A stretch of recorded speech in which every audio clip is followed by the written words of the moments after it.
আসসালামু আলাইকুম। আমি মোহাম্মদ মোস্তফা কামাল আপনাদেরকে জানাচ্ছি ডিজাইন ইউর প্রজেক্ট .blogpost.com এর পক্ষ থেকে শুভেচ্ছা। আজকে আমরা দেখব কিভাবে সাধারণ শেপ ইউজ করে সুন্দর লোগো তৈরি করা যায়। আমার ফটোশপে যে ইমেজটি ওপেন দেখতেছেন এটা একটি সাধারণ লোগো। যদি আমি আপনাদেরকে দেখাই, আমি এটা উঠিয়ে দিলাম, এটাকে আমি করেছি। এই যে এখানে দেখুন, এটা একটা সাধারণ লোগো। ব্যাকগ্রাউন্ডটা চেঞ্জ করলে আরো সুন্দর বোঝা যাবে। এটার ব্যাকগ্রাউন্ডটা বর্তমানে কালো করে দিই, বোঝার সাথে কালো করে দিলাম। দেখুন, এটা একটা সাধারণ লোগো। এখানে কি ইউজ করেছি? এখানে আপনার রেক্ট্যাঙ্গেল ইউজ করেছি, এটা দেখুন, এটা রেক্ট্যাঙ্গেল ইউজ করেছি, এখানে একটা রেক্ট্যাঙ্গেল ইউজ করেছি, এখানে ইউজ করেছি। তো একেবারে ইজি। তো টিউটোরিয়ালটা মানুষ সহকারে দেখলেই পেরে পারবেন। এর জন্য আপনাকে বেশি পরিশ্রম করতে হবে না। তো টিউটোরিয়াল তৈরি করার আগে বা টিউটোরিয়াল শুরু করার আগে আবারও বলি, আমার টিউটোরিয়াল বুঝতে সমস্যা হলে অবশ্যই ইউটিউব ভিডিও লিংকের নিচে কমেন্ট করবেন। আমি চেষ্টা করব আপনাদের কমেন্টের সঠিক উত্তর দিতে। আর যেটা বলবো, আরেকটা কথা, সেটা হচ্ছে আপনারা চাইলে আমার ফেসবুক গ্রুপে অংশগ্রহণ করতে পারেন। এটা হচ্ছে আমার ফেসবুক গ্রুপ, আপনারা চাইলে এখানে অংশগ্রহণ করতে পারেন।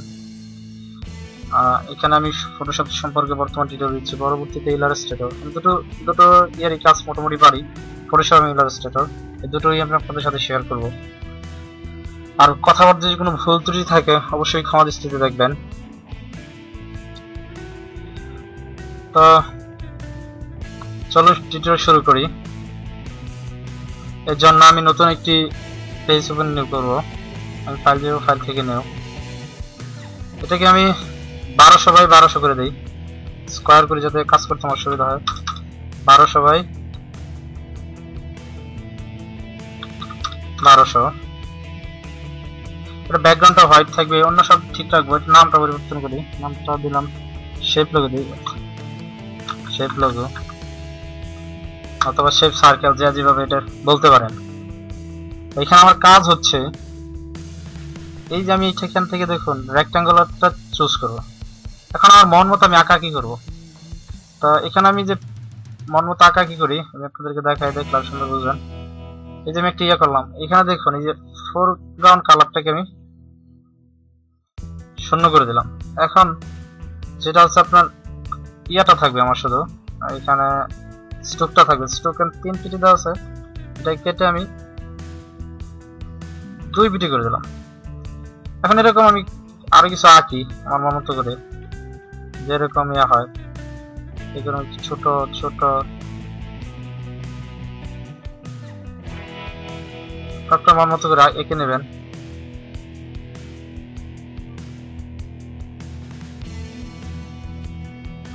এগুলো আমি আঁকলাম। কারণ আঁকা শেষ হলে আপনি এই নিচ থেকে এখানে ক্লিক করবেন, এখান থেকে উপরে শিফট ধরে, কিবোর্ডে শিফট ধরে উপরটায় ক্লিক করলে সবগুলো সিলেক্ট হয়ে যাবে। এখন আমি এটাকে মার্জ করে দেব। আমি যাব লেয়ার, লেয়ার থেকে মার্জ শেপ, কন্ট্রোল ই। দেখুন এটা পুরোটা একটা ইয়ে হয়ে গেছে। তো এটা গেল একটা, আমার আরো দরকার। তাই এখানে আমি আরেকটা করি।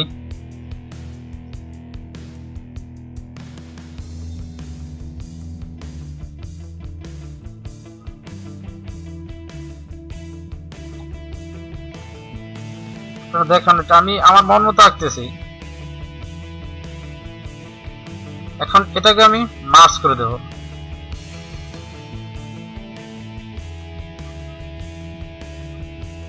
শিফট ধরে এটাকে মার্জ করে দেব, কন্ট্রোল ই। এখন আমি কন্ট্রোল ই চাপতেছি, তখন আপনাদেরকে দেখালাম। এগুলো দুটো। আচ্ছা, আমার এখন দরকার হচ্ছে আমি একটা নতুন লেয়ার ক্রিয়েট করব। আমি এই জন্য যাব কন্ট্রোল এন দিলে হবে। আমি এখান থেকে ক্রিয়েট নিউ লেয়ার, এখানে ক্রিয়েট করলাম। এখান থেকে আমি রেক্ট্যাঙ্গুলার মার্কি টুলটা সিলেক্ট করলাম। আমি মন মতো কিছু ড্র সার্কেল করি।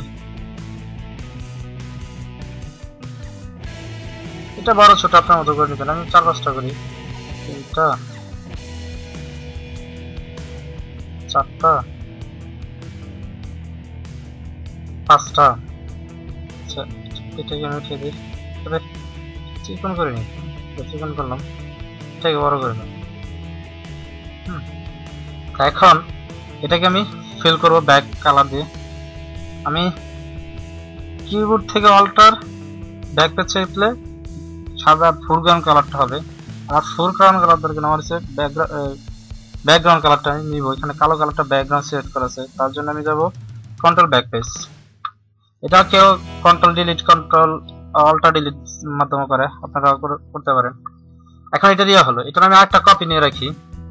কন্ট্রোল দিয়ে একটা কপি নিলাম, আমি কন্ট্রোল টি দেই। কন্ট্রোল টি দেওয়ার পর আমি এটাকে শিফট ধরে উপরে নিয়ে নিলাম। এটাকে আমি উপরটা টিক চিহ্ন দিলাম, নিচেরটাকে আমি উঠিয়ে দিই। আমি আগে উপরটাই কাজ করি বোঝার সুবিধার্থে। আমি এটাকে নিচে নামিয়ে নিয়ে আসি। এখন আমি যাব ফিল্টার, ফিল্টার থেকে ডিস্টর্ট, ডিস্টর্ট থেকে পোলার কোঅর্ডিনেটস এখানে ক্লিক করব। দেখুন একটা অপশন চলে আসছে, এখান থেকে রেক্ট্যাঙ্গুলার টু পোলার দিবেন। আপনি এটা ছোট করে দেখতে পারেন, এটা এরকম আসবে।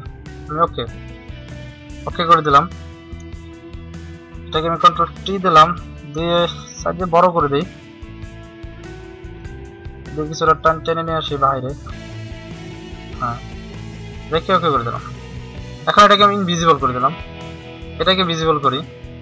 এখন এটাকে সিলেক্ট রাখা অবস্থায় আমি যাব ফিল্টার, ফিল্টার থেকে ডিস্টর্ট, ডিস্টর্ট থেকে পোলার কোঅর্ডিনেটস। দেখুন এটা এখন বাঁকা হয়ে গেছে, খুব সুন্দর একটা বাঁকা হয়ে গেছে। আমি এটাকে ইয়ে করে দিলাম, পোলার কোঅর্ডিনেট করে দিলাম। এটা হয়ে গেল, এটার কাজ শেষ আমার। এটাকে আমি ইনভিজিবল করে দেবো, নিচের এই রেক্ট্যাঙ্গেলটাকে আমি ভিজিবল করবো। দেখুন এটাকে করব আমি আবার যাবো ফিল্টার, ফিল্টার থেকে ডিস্টর্ট, ডিস্টর্ট থেকে পোলার কোঅর্ডিনেট থেকে। কিন্তু এখানে বলতেছে this shape layer must be rasterize before processing, rasterize the shape.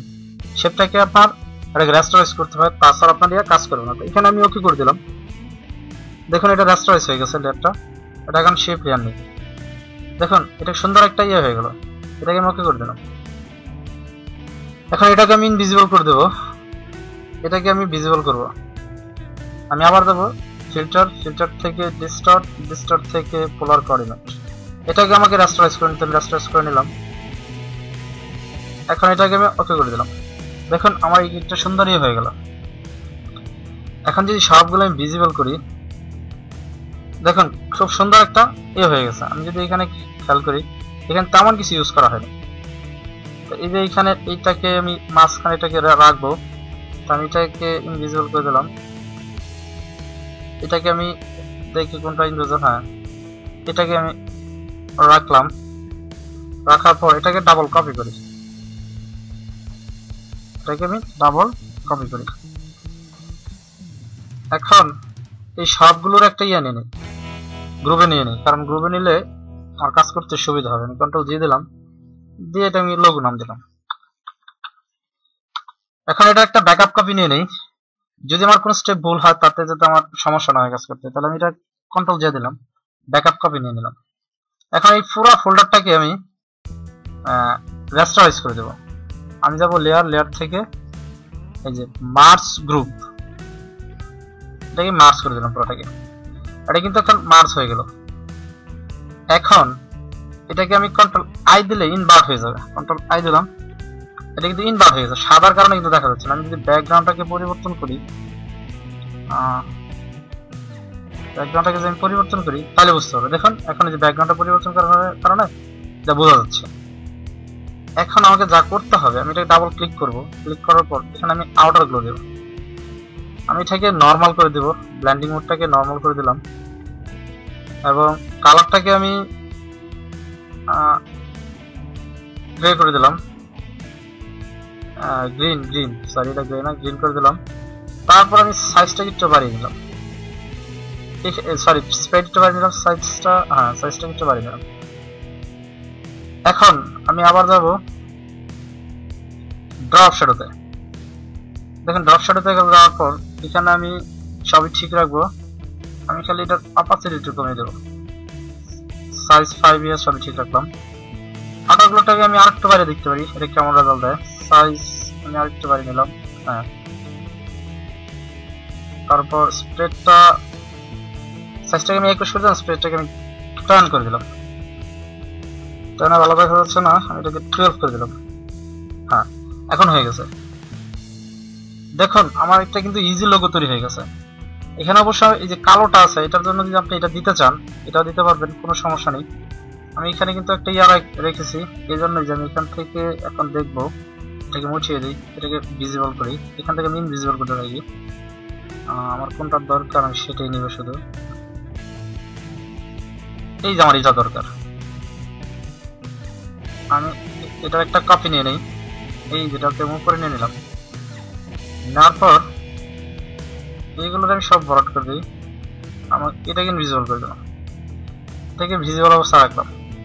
এখন রাখা অবস্থায় এটাকে আমি কন্ট্রোল টি দিয়ে একটু ছোট করে নিই যাতে ভালো বোঝা যায়, এবং একটু এদিক সরায় নিই।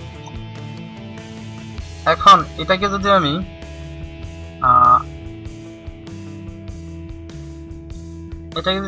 এফএক্স দেই, আমি এটাকে আউটার গুলো দিলাম, এটার আউটার গুলো আমি কালো করে দিলাম অল্প, সাইজ স্প্রেড অ্যাবাউট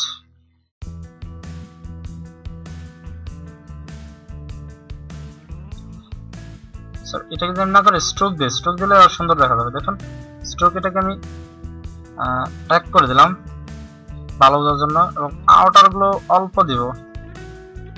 আউটার গুলো তো আমি এখন এটাকে এই আউটার গুলো দিব, নিয়ে নিলাম। হ্যাঁ, আউটার গুলো দিয়ে দিলাম। এখন সাইজটা একটু বাড়াই, হ্যাঁ এটা 21 ছিল, এটাকে 21 করে দিলাম। এটাকে আমি 12 করে দিলাম, অর্থাৎ আগেরটাই দিয়ে দিলাম, আগেরটা কপি করে দিলে পারতাম, শুধু খালি স্ট্রোকটা পরিবর্তন করে দিলাম। এখন আমার সুন্দর একটা লোগো কিন্তু তৈরি হয়ে গেল, বা সার্কেল তৈরি হয়ে গেল। আমি কি করেছি, শুধু খালি আঁকাআঁকির মাধ্যমে করেছি। আপনি একটু ক্রিয়েটিভিটি হলেই, আপনার যদি একটু ক্রিয়েটিভিটি ইয়ে থাকে, আপনার একটু ধারণা থাকে, তাহলে আপনি এটা তৈরি করতে পারবেন। এই জন্য বলবো যে আপনারা অবশ্যই বেসিক টিউটোরিয়ালগুলো দেখবেন। বেসিক হয় আমারটা দেখতে পারেন, হয় অন্য কারোটা দেখতে পারেন।